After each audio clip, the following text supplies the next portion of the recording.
Assalamualaikum warahmatullahi wabarakatuh. Waalaikumsalam warahmatullahi wabarakatuh. Ngenjing rahayu kagem sedaya para rawuh ingkang kinurmatan. Kenalken nami kula Ataya Manungso saking kelas 11 Bibil 1.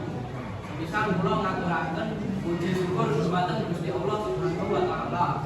Awit saking rahmat lan hidayahipun kita saged pinanggih wonten mriki kanthi sehat lan wilujeng. Para rawuh ingkang kula beli ing gesang saben dinten kita mboten saged urip piyambakan. Kita butuh pitulungan lan kerjasama antawis kanca anggota paruh utawi masyarakat. Mula saking punika teka slira lan gotong royong dados perkara ingkang arti. Teka slira tegesipun saged rumangsa lan ngurmati kahanan tiyang sanes. Yen kanca rumangsa susah kita kudu melu nglegakake yen kanca kesalahan.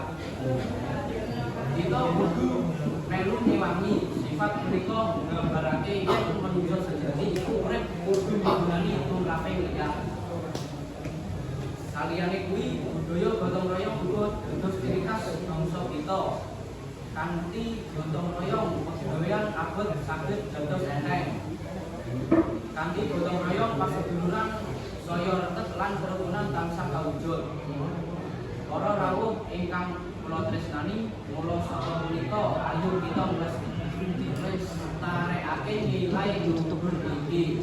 Ayo padha njaga teka slira lan nguri-uri budaya gotong royong supados urip kita tansah tentrem, rukun lan makmur. Mekaten ingkang saged kula aturake menawi wonten kepak tembung kula nyuwun pangapunten ingkang sanget. Wassalamualaikum warahmatullahi wabarakatuh. Waalaikumsalam warahmatullahi wabarakatuh. Pak Im.